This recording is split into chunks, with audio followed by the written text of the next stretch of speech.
क्षीर धैनम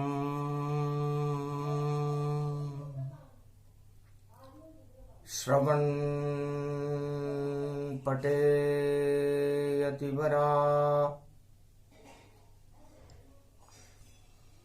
महावाक्य जनार्दन सच्चिदानंद त्वं शरणं ब्रजेश। यादवेन्द्रं दयादाता पुंडरीक्षा क्षीरसागर शयनम कमलनयनम नमस्तुते नमामि श्रीहरि। धैर्य से जिसको धारण किया जाता है, कर्णपटुओं से जिनका पान किया जाता है, ऐसे सच्चिदानंद भगवान श्री यादवेंद्र सरकार को मैं नित्य ही चिंतन करता हूं, नमन करता हूं। जिनको नमन करने से मंगलादि मंगल तो हो ही जाते हैं, साथ ही में बहुत बड़ा बल मिलता है मनुष्य को। बोलो श्री यादवेंद्र सरकार की जय।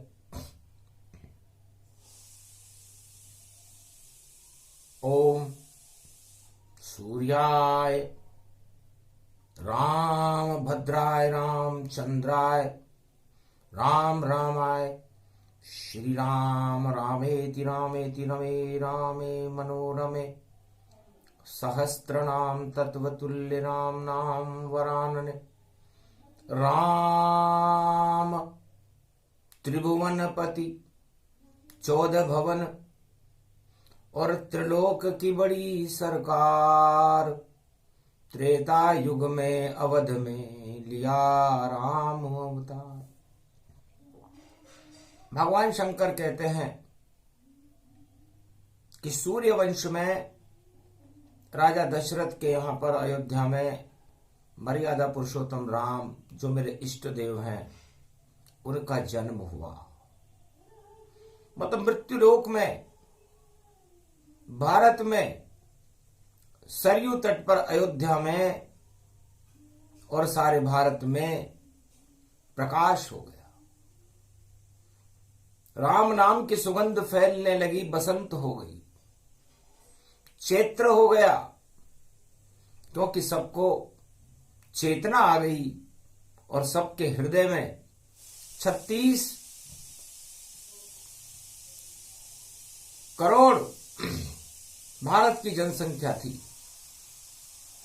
सबको दर्शन होए राम के, चित्र राम के सब देखे, और हम भी दर्शन गए करने गए राम के, और राम नजर हम पर फेंके, तो शिव और राम का मिलन हुआ, और 14 स्वरूप दिखाया था। हनुमान जयंती मन गई वहां पर, हनुमान बन के शिव आया था।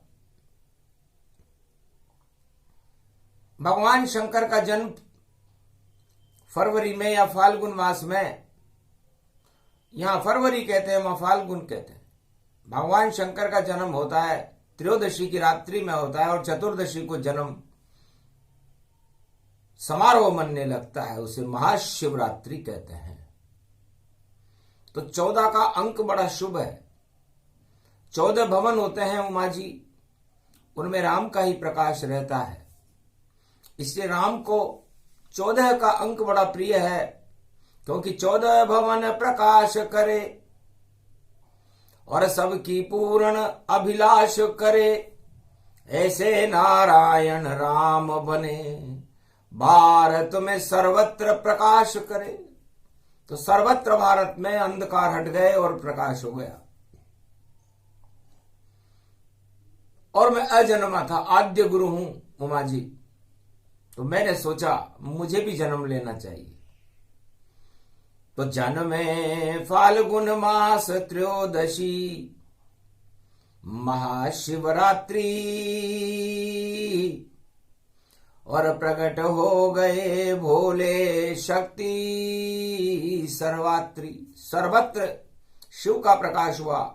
आधे अंक से आप और आधे अंक से मैं, हम दोनों शिव शक्ति का जन्म, विवाह और संपूर्ण शक्ति।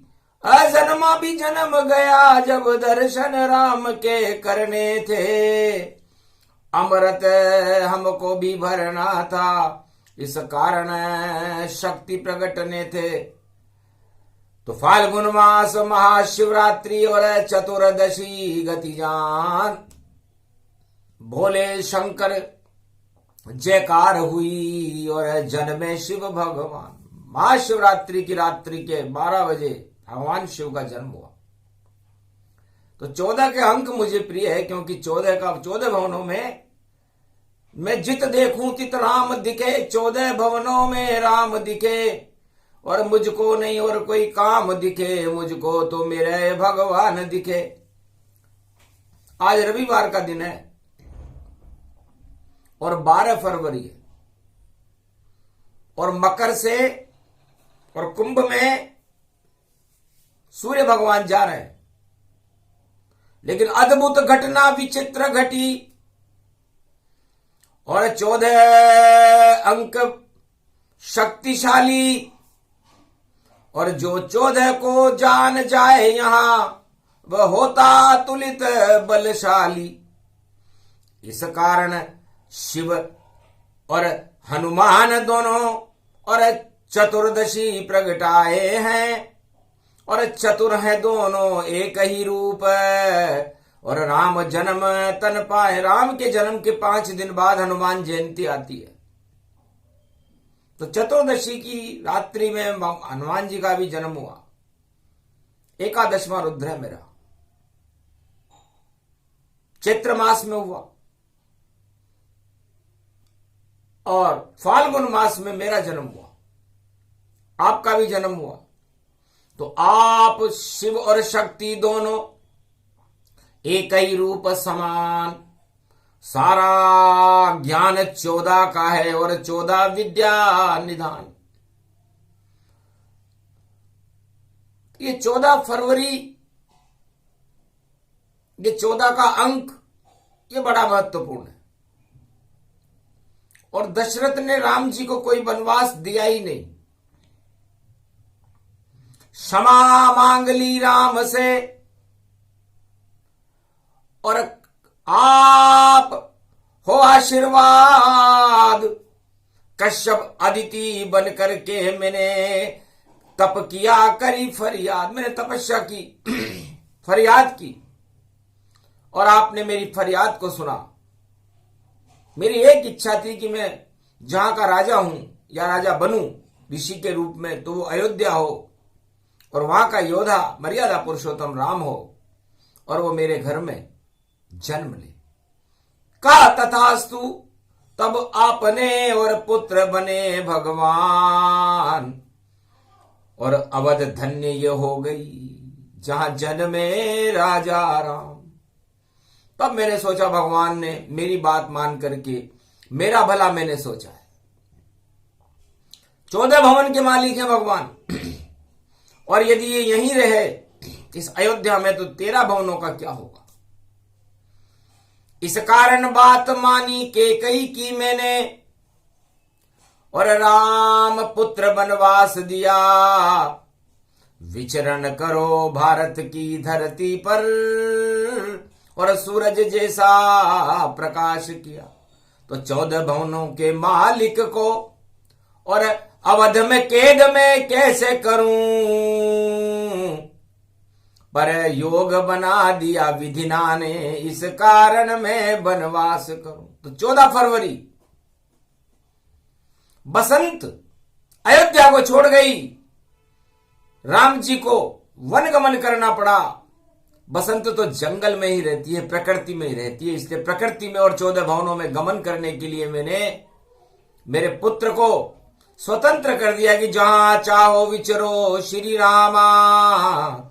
14 भवन भारत भी धामा, भारत भी एक धाम है 14 भवन में।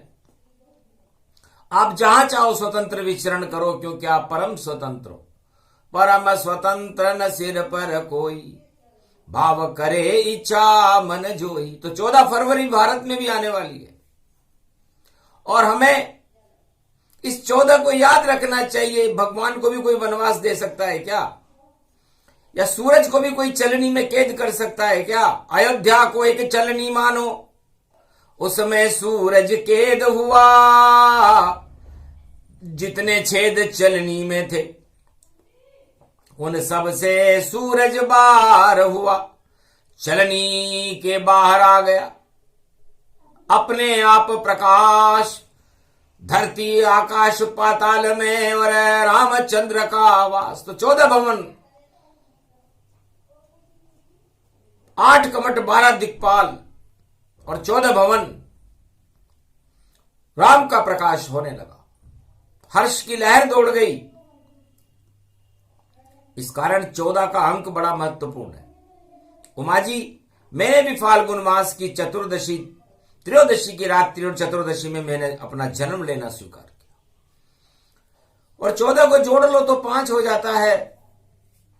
और पंच परमेश्वर होते हैं। सदा भवानी दायिनी सन्मुख रहे गणेश, 5 देव रक्षा करे ब्रह्मा विष्णु महेश। इसलिए आज भी हम राम से स्नेह करते हैं। राम से प्रेम करना ही हमारा धर्म है। यह भगवान शंकर ने उमा जी से कहा, उमा जी ये तो आपका बड़प्पन है कि आप मुझसे प्रेम करती हो। आप राजा दक्ष की राजकुमारी हो, लेकिन इतनी दक्ष थे आपके पिता, शायद उनके बराबर राजनीति कोई जानता नहीं था। लेकिन राजनीति और रामनीति में बड़ा अंतर होता है उमा। आपने उस राजनीति को अपने पिता के घर में ही हवन कुंड में जला दिया। जब देखा अपमान हुआ शिव का और नहीं निमंत्रण है शिव को, इस कारण मेरी देह का और त्याग करूं मैं इसी क्षण को।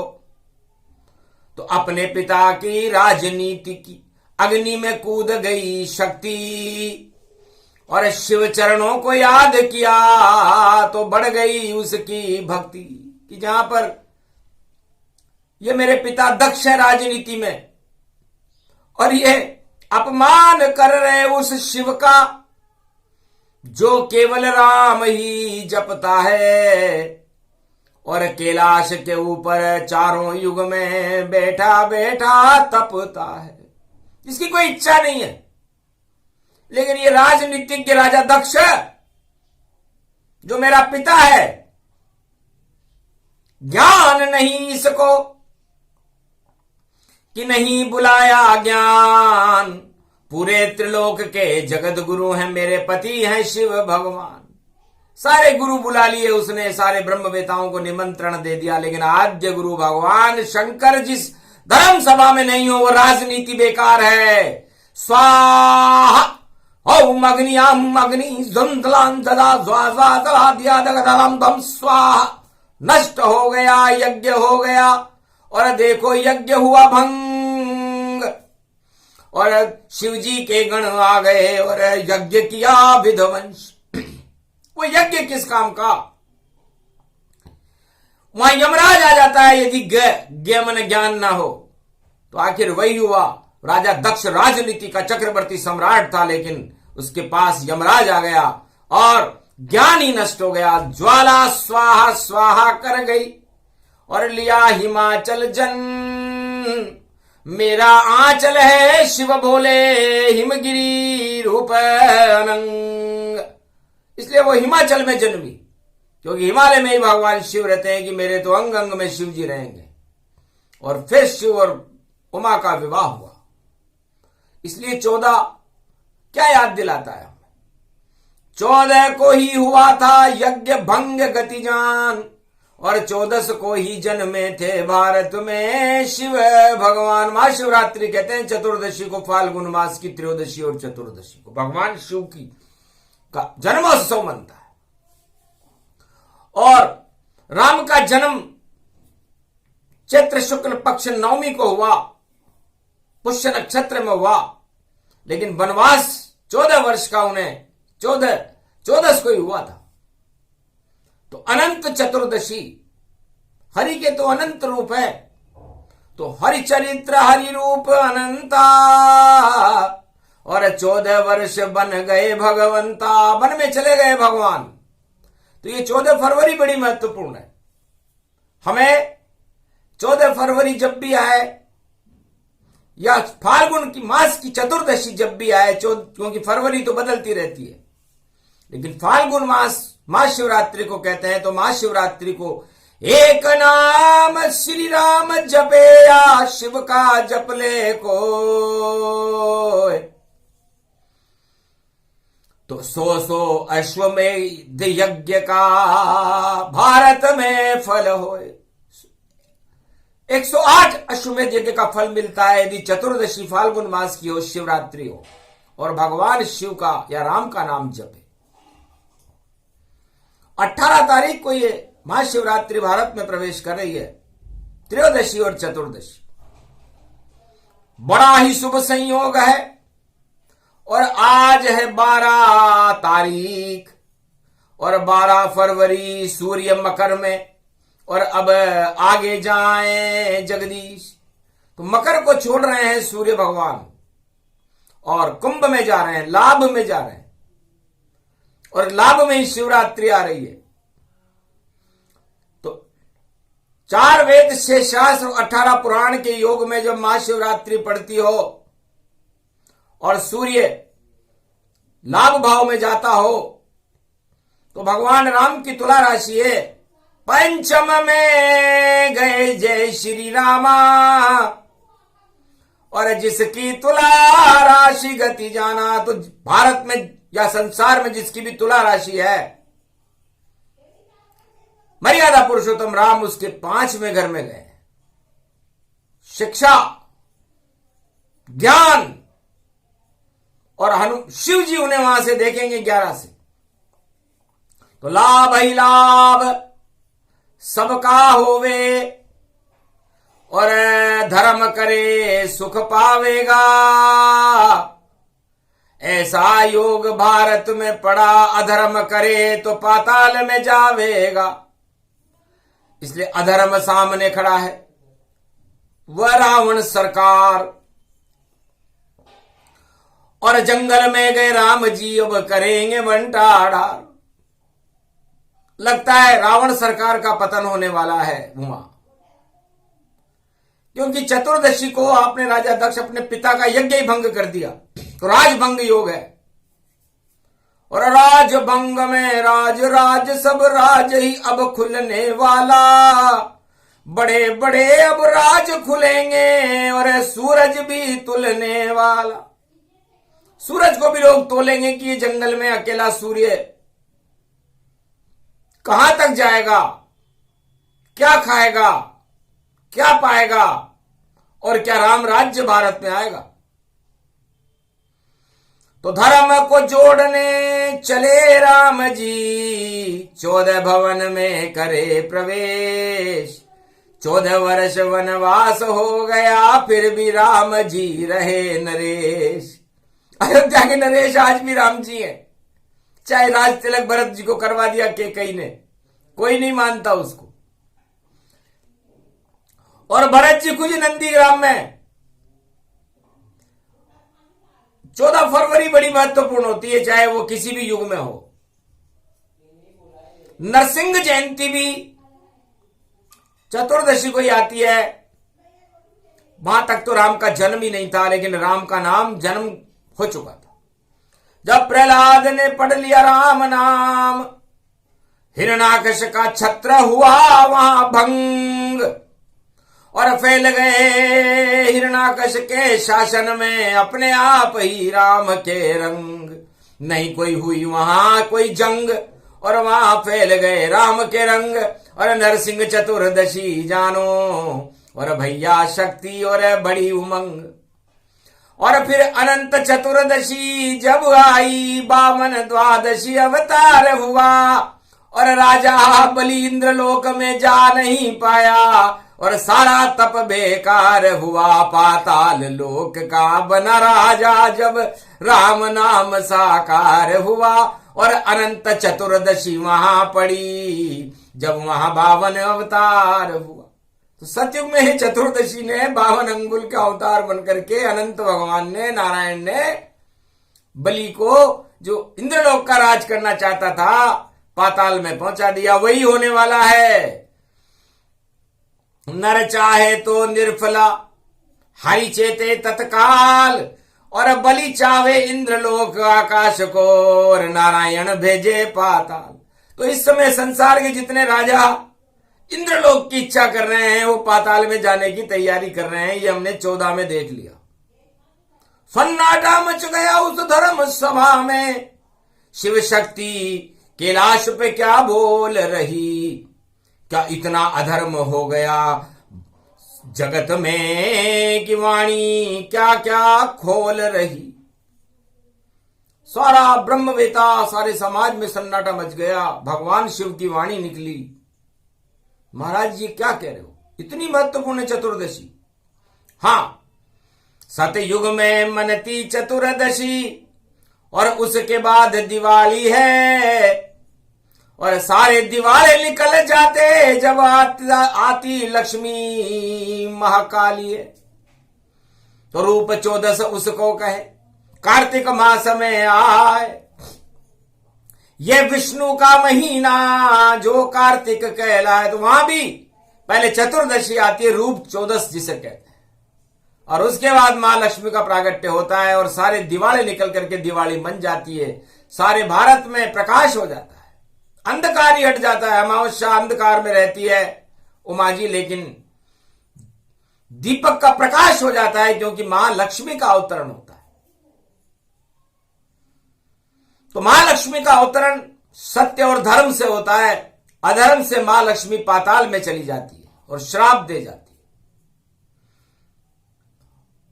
इसका कारण बतलाते हैं और कलयुग में ज्ञान बताते हैं। क्या हो रहा है इस कलयुग में जिसे विज्ञान भी समझ नहीं पाते हैं। न राजा समझ पाते उसको, न वैज्ञानिक समझ पाते, न धर्म बेता समझ पाते। समझाना वाणी को पड़ता है, भगवान शिव को पड़ता है। अरे जब जब सूरज टूटे आकाश में तो धूमधाम मच जाती है। और मकर में टूट गया ये सूरज तो अधर्म नाश दिखाती है। सूर्य कभी सत्य कभी नहीं टूटे, जग सत्य तो जग को जोड़ता है और अधर्म को तोड़ता है। सत्य और अधर्म को संसार से बाहर करता। तो जितनी सत्ताएं जगत में और सब हिल हिल गति जाए, क्योंकि अधर्म का बोलबाला है, उसे कोई बचा नहीं पाए। भगवान राम के जन्म के समय में लंका में और पूरे विश्व में और पूरे त्रिलोक में अधर्म का बोलबाला था। कोई समझ ही नहीं पाया कि राम जी का सूरज अयोध्या से टूटकर कहां जा रहा है। उस समय सूरज टूटा था, और जब सूरज टूटा, अयोध्या का साथ छूटा और राम जंगल में गमन कर गए, तब प्रतिज्ञा कर ली थी कि निश्चर विहीन पृथ्वी में कीना, ये संकल्प राम ने लीना। तो 14 फरवरी को लिया राम ने ये संकल्प। उस समय फाल्गुन मास था, शिवरात्रि थी, और संतों से राम जी मिल रहे थे। तब ये प्रतिज्ञा हड्डियों के ढांचे को देख कर कही कि ये हड्डियां किसकी? महाराज संतों की है हड्डी। इस संतों को आप बचा लेना, रावण कर रहा है यहां धर्म, उसको सबक सिखा देना। तब राम जी ने 14 फरवरी को प्रतिज्ञा की। तो 14 फरवरी या चतुर्दशी महाशिवरात्रि में जो आएगी, ये भगवान राम के संकल्प को दोहराने के लिए महादेव का जन्म बनता है। सत्य के साथ रहो, सत्य का प्रकाश रखो, दानवतावाद को नेश नाबूद कर दो, अंधकार हटा दो भारत से जहां पर कोई दानवता हो। दानवता किसे कहते हैं? शोषण को कहते हैं। यदि किसी गरीब आदमी का शोषण हो रहा हो और किसी अमीर का पोषण हो रहा हो तो यह अधर्म है। यदि भारत में भुखमरी हो, बेरोजगारी हो, आतंकवाद की परछाई हो, हिंसा हो, भ्रष्टाचार का बोलबाला हो तो ये सब अधर्म में आते हैं। विश्व में कहीं भी ऐसा हो रहा हो तो वो अधर्म है, चाहे रावण सोने की लंका में ही क्यों न रहता हो, अपने आप को सर्वश्रेष्ठ ही क्यों न मानता हो, लेकिन कर तो अधर्म ही रहा था। सारे संतों की हत्या कर रहा था, ऋषि मुनियों की भक्ति में खून उलीच रहा था और पराई स्त्रियों का अपहरण कर रहा था। तो वो राष्ट्राध्यक्ष किस योग्य हो सकता है, चाहे वो भगवान शिव का कृपा पात्र क्यों ना हो। तो है संसारवासियों, है सुमुखी पार्वती, ऐसा इस कलयुग में भी हो रहा है। कहीं भूकंप, कहीं भ्रष्टाचार, कहीं आतंकवाद की छाया है, कहीं भोग विलास और माया में और लिप्त जगत का साया है। सारा संसार भ्रष्टाचार, आतंकवाद, हिंसा, भोग, अय्याशी और सत्ता के सुख में उलझा हुआ है। और मकर राशि को छोड़कर कुंभ राशि में, हनुमान जी की राशि कुंभ, एकादशवां रुद्र है, इसलिए हनुमान जी की आराधना चारों युग प्रताप तुम्हारा सबको लाभ देती है। चारों युग में हनुमान जी को सभी जाति और धर्म के लोगों को मानना पड़ता है, क्योंकि वो प्राण वायु है और सब उस प्राण वायु को जो भी लेता है लाभ में रहता है और जो नहीं ले वो मर जाता है। इसलिए सब माने हनुमान को चारों युगों प्रमाण, पवन पुत्र हनुमान है और प्राण वायु इन्हें जान। तो ये प्राण वायु है, ये मैं ही हूं। यदि मैं चारों युगों में प्राण वायु न फैलाऊं और मेरा स्थान पश्चिम में रहता है, 3, 7 और 11,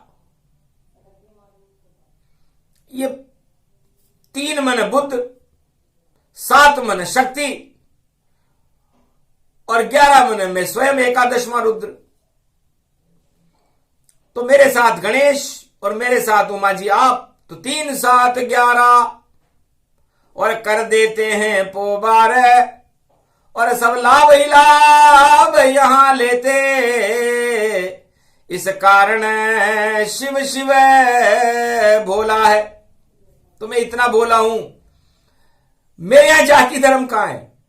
प्राण वायु को लेने में न कोई हिंदू नटेगा, न मुसलमान नटेगा, न सिख नटेगा, न ईसाई नटेगा, न कोई पारसी नटेगा, न कोई किसी भी जाति और धर्म का व्यक्ति हो या जानवर हो, पशु पक्षी हो, सबको शिव की शक्ति को लेना पड़ता है। उसे प्राण वायु कहते हैं। तो बताओ निर्विवाद हुआ कि नहीं हुआ? और मैं कितना बोला हूं।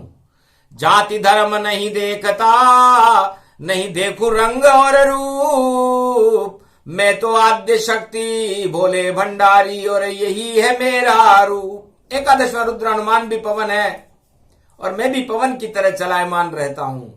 निर्मल जन मन सो मोहि पावा, मोहि छल छिद्र कपट नहीं भावा। इसलिए मुझे छल छिद्र और कपट अच्छे नहीं लगते। मुझे तो भगवान राम का नाम अच्छा लगता है।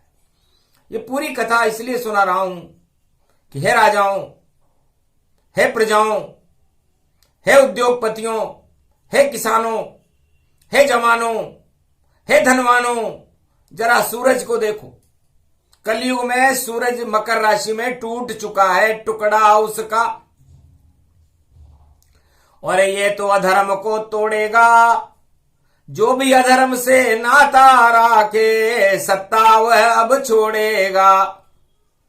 जो करे भ्रष्टाचार जगत में और सबसे ज्यादा दुख पावे, जो आतंक हिंसा फैलावे और उसकी सत्ता हट जावे। टूट गया सूरज ब्रह्मांड में और करो चलो धर्म की ओर, यज्ञ हवन उपवास करो और राम नाम का शोर। तो सूर्य राम जी तो हैं और वो टूट जाए, उनको तोड़ने का प्रयास किया जाए या प्रकृति उस टुकड़े को अलग कर दे तो समझ लो अधर्म को अलग करने की तैयारियां शुरू हो चुकी हैं विधि के द्वारा। और आज 12 फरवरी है। 12 कला में राम जी सूर्य वंश के अवतार हैं। सूर्य की अपनी मर्यादा होती है। मकर रेखा और कर्क रेखा के बीच में सूर्य भगवान चलते हैं, इसलिए भगवान मकर रेखा से और उत्तरायण सूर्य से दक्षिणायन सूर्य लंका तक ही गए थे, उसके आगे नहीं गए। लेकिन अभी मकर रेखा से चले ही थे कि सूरज में टूटन आ गई, एक टुकड़ा टूट गया सूरज का।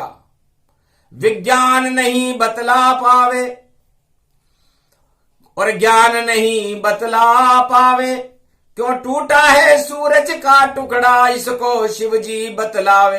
अरे जिगर का टुकड़ा सूरज हमारा और बालक रूप है राम, उस पर कोई दुख आ जावे तो फिर शिव का रौद्र रूप घमशान। तो फिर शिव जी को गुस्सा आ जाता है, जैसे आपके छोटे बालक पर पिता के सामने कोई उसको चोट पहुंचाने का प्रयास करे, तोड़ने का प्रयास करे, उस पर कोई आतंक फैलाए तो फिर पिता का रौद्र रूप हो जाता है। तो लगता है उमा शिव का अब रौद्र रूप कलयुग में प्रकोप फैलावेगा।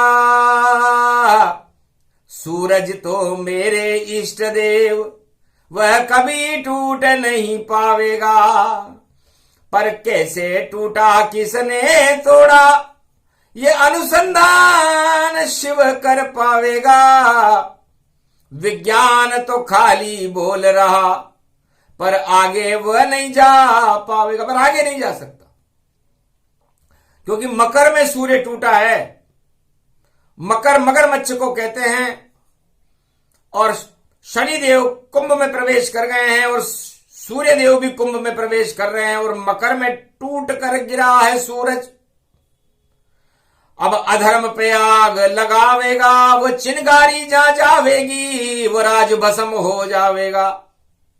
इतना अनुसंधान कर लिया वाणी में शिव भगवान, बच के रहना राष्ट्राध्यक्षों ये दिया है शिव ने ज्ञान। राम राम जपते रहना, नहीं करना कोई अधर्म, और सूरज के जल चढ़ाते रहना वरना शिव कर देंगे भस्म।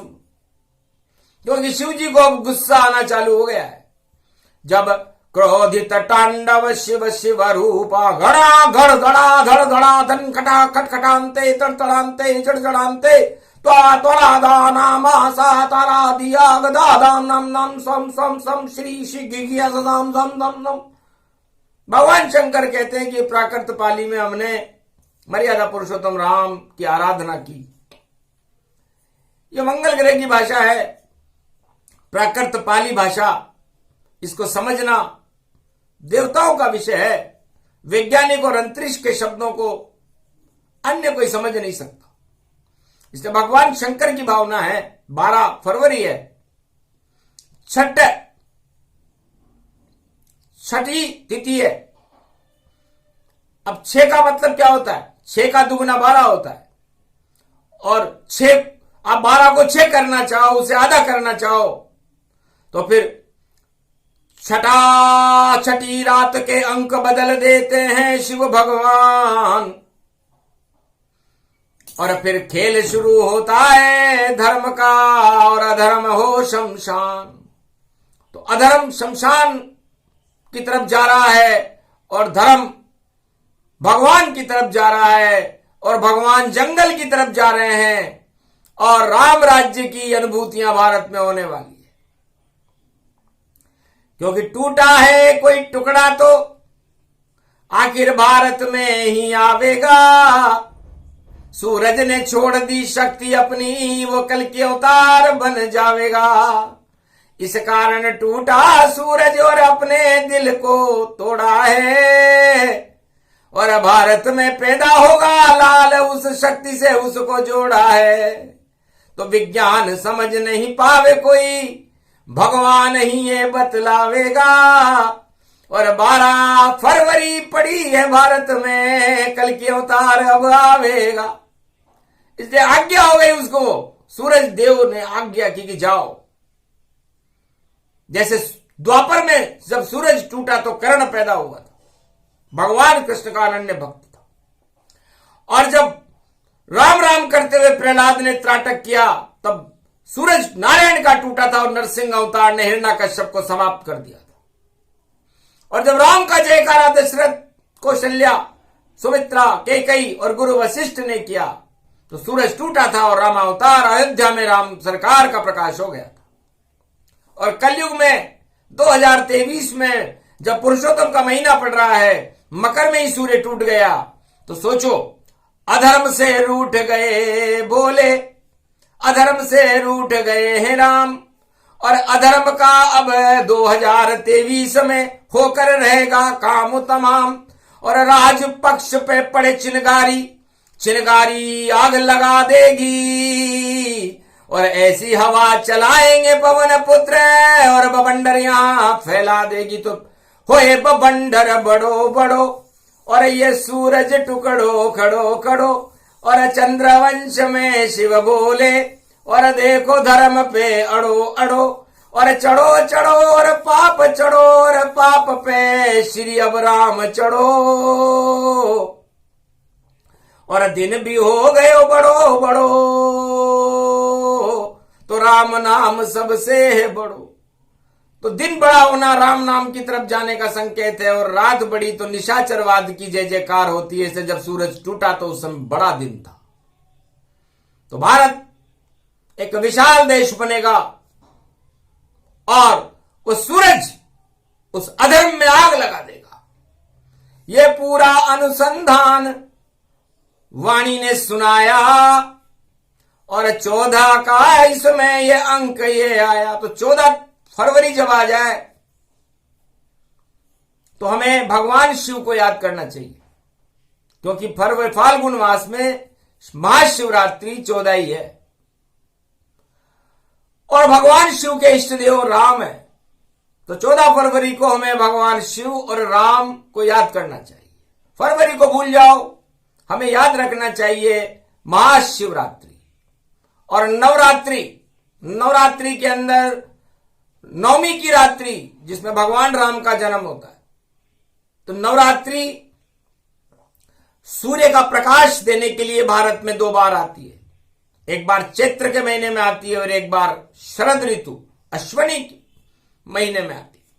अश्वनी मेष राशि का नक्षत्र है, और नवरात्रा भी अश्वनी से ही शुरू होता है, चैत्र का, क्योंकि पुष्य नक्षत्र में राम जी का जन्म होता है। तो 2-2 होती नवरात्रि, और सारे अंधकार हटाती है, और राम नाम का प्रकाश।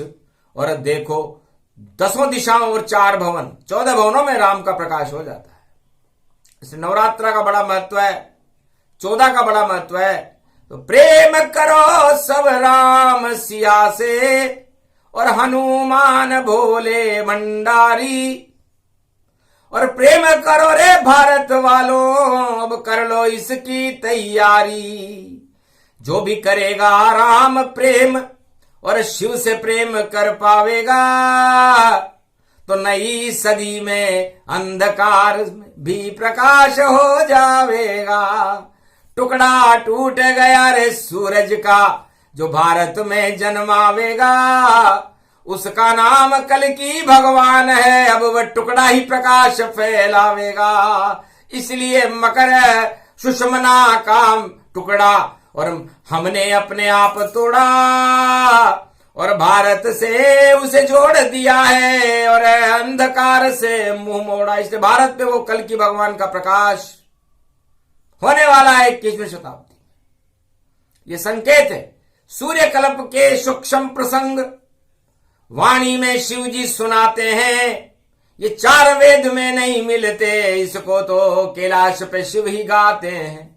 गाते गाते जब हो शिवरात्रि 18 फरवरी पाते हैं, और 4 लाख वर्ष के बाद आई है ये शिव 36, और इसमें हम धर्म प्रगटाते हैं। तो ये महाशिवरात्रि विशेष है। धर्म की जयकार होगी और अधर्म का नाश होगा। बवंडर फैल जाएंगे अधर्म वाली सत्ताओं में, और वो बवंडर से बच नहीं पावे कोई। जब उल्कापात हो जाता है, जब चक्रवात तूफान होए तो सबको रुला के जाता है। तो चक्रवाती तूफान उठ गए, हुए बवंडर जारी। मत घबराना भारत वालों, यहां तो राम शिव की शक्ति प्यारी है। तो राम और शिव की शक्ति है भारत में। भारत भगवान का देश है, इसलिए भारत में हमें राम और शिव से प्रेम करना चाहिए। 14 फरवरी से, आज से ही चालू कर दो। 12 फरवरी सूर्य का दिन है, रविवार का दिन है, इसलिए महाशिवरात्रि महापर्व और 14 हमें सोचना चाहिए कि जिस राम को तपस्या से भारत में अयोध्या में पैदा किया था, वो वनवास में जा रहा है। 14 का अंक याद रखो हमेशा। इसे 14 जब भी पढ़े, किसी भी महीने में पढ़े, आप राम से प्रेम करो, सीता से प्रेम करो, उमा जी से प्रेम करो, भगवान शंकर से प्रेम करो। 14 भवनों में ये प्रेम इतना फैल जाता है क्योंकि भारत तो होता ही प्रेम के लिए। चाहे सतयुग हो, चाहे त्रेता हो, चाहे द्वापर हो, चाहे कलयुग हो, भारत में अवतार प्रेम के लिए आते हैं। जब राम थे ही नहीं, तब ध्रुव और प्रहलाद ने राम का नाम जपा तो प्रेम से प्रकट हो गए। प्रेम से प्रकट हो ये में जाना, हरि व्यापक सर्वत्र समाना। तो प्रेम, और जो नफरत करता था हिरण्यकश्यप, उसका राज्य ही समाप्त हो गया, सत्ता ही समाप्त हो गई। फिर कश्यप, अदिति और अयोध्या वालों ने प्रेम दिखाया तो रामावतार भारत में हुआ, राम राज्य हुआ। फिर गोप ग्वालों ने और देवकी और वसुदेव ने प्रेम दिखाया तो भगवान कृष्ण पैदा हुए, प्रेम की बांसुरी बजा दी और भारत में 56 भोग लुटने लगे। और कलयुग में प्रेम का अभाव है, इसलिए जब तक प्रेम का अभाव रहे, नफरत आपके दिलों में भरी रहे, तो ये जहर होता है नफरत। इस नफरत को राम ही हटाते हैं, कल की अवतार ही हटाते हैं। इसलिए नफरत के बीजों को हटा करके राम और शिव से प्रेम करना सीखो। अपनी आत्मा से प्रेम करो, अपने माता पिताओं से प्रेम करो, प्रकृति से प्रेम करो। तो ये प्रेम वाणी है तो भारत का और 21वीं शताब्दी में कल्याण होगा। सारे संसार को प्रेम में जीना पड़ेगा, वरना यदि आप भोगों में जिए, भ्रष्टाचार में जिए, आतंकवाद और हिंसा में जिए और नफरत में जिए, तो आपका पतन निश्चित है, पाताल में जाना पड़ेगा। राजा बलि से पूछ लेना, समृद्ध गुरु शुक्राचार्य उसको इंद्रलोक का राज नहीं दिला सके तो कलयुग के राजाओं तुम्हारी हैसियत भी नहीं है। जब हैसियत ही नहीं है तो काहे को जाते हो कीचड़ में? अरे क्यों अपना पांव फंसाते हो? घर फंस गए भैया कीचड़ में तो फिर नहीं कोई बच पाते हो। जब कीचड़ में फंस गया गजेंद्र, तब मैंने उसे बचाया था, और टांग खींच ली थी जब मगर ने, तो मोक्ष बन के मैं आया था। तो गजेंद्र मोक्ष आपने पढ़ा होगा, टांग खींच ली थी उसकी। यहां भी सब एक दूसरे की टांग खींचने में लगे हुए हैं, और अपनी टांग को बचाना चाहते हो, अपनी साख को बचाना चाहते हो, तो तिल भर सूंड रही जब बाहर तब हरि नाम पुकारा। तो यदि आप जरा सी भी अच्छाई शेष रह गई हो भारत के और विश्व के राजाओं, तो हरि का नाम पुकारना, तो आपका कल्याण होगा, भारत की प्रजा का भी कल्याण होगा, विश्व का कल्याण होगा, विश्व की प्रजा का भी कल्याण होगा। क्योंकि भगवान किसी एक व्यक्ति के लिए तो बोलते नहीं है, भगवान तो सर्वत्र व्यापक हैं, हरि व्यापक सर्वत्र समाना। तो शिव वह है जो संपूर्ण विश्व और पूरे त्रिलोक का कल्याण करे, शांति से भर दे, अमृत की बरसात कर दे। उसके लिए न कोई छोटा है, न कोई बड़ा है, न कोई विरोधी है, उसके लिए तो सब अपने हैं। इसलिए सब अपने हैं और हम अपनों के लिए हैं। तो जो परोपकार करेगा, परहित सरिस धर्म नहीं भाई, भगवान शंकर कहते हैं यही हमारा धर्म है कि हम हमारी भलाई नहीं दूसरों की भलाई करें। और जो राजा कलयुग में ऐसा करके दिखाएगा उसका राज लंबा होगा, भगवान शिव और राम की कृपा उसे प्राप्त होगी। और जो अपनी भलाई करेगा और अपना ही बड़ा, अपने ही आदमियों का अच्छा करेगा, उसका पतन निश्चित होगा। क्योंकि सूर्य टूट चुका है, ध्यान रखना। सत्ता को भी सूर्य ही कहते हैं, क्योंकि उसका प्रकाश होता है। सारे संसार में नाम होता है उस राजा का कि जो अच्छे काम करता है। इसे भारत के राजा, उनका सारे संसार में नाम है, चारों युगों में रहता है। भगवान विष्णु का नाम रहा, फिर राम का नाम रहा, फिर कृष्ण का नाम रहा, और कलयुग में भी बड़े बड़े राजाओं का नाम भारत में शोभायमान है। तो भारत के राजाओं को राम की शक्ति को प्रकट करके और प्रजा का कल्याण करने के लिए अपनी पूरी ताकत लगा देना चाहिए, किसी एक व्यक्ति का कल्याण करने के लिए नहीं। जब जब ऐसा हुआ जगत में पतन हो गई वह सरकार, एक नहीं या अनेक होते हैं, एकता में अनेकता, अनेकता में एकता। ये भगवान शिव का संदेश है। हम अनेक हैं, सब धर्मों के गुलाब भारत में खिलते हैं, इससे उनमें एकता स्थापित हो और उन सभी धर्मों के लिए राजा काम करे, किसी को छोटा बड़ा न माने, तो उसका प्रकाश सूर्य की तरह सारे संसार में फैल जाता है। ये प्रसंग पूरा हुआ, सुने सुनाए कोय, राम नाम का सूरज है जो कभी नहीं क्षय हो। राम नाम शक्ति बड़ी और राम है शक्ति विशाल, जो भी चुनौती देंगे राम को उनका आ जाए काल। बोलो जय श्री राम, जय भारत माता, तिरंगे भगवान की जय, भगवान ध्वज भगवान की जय, आदि सनातन संस्कृति की जय, भारत माता की जय, सत्य की जय हो, असत्य का नाश हो, धर्म का प्रकाश हो, शिव और कैलाश हो, राम की शक्ति हो, राम की भक्ति हो, राम का ही नाम हो, राम ही भगवान हो। बोलो जय श्री राम।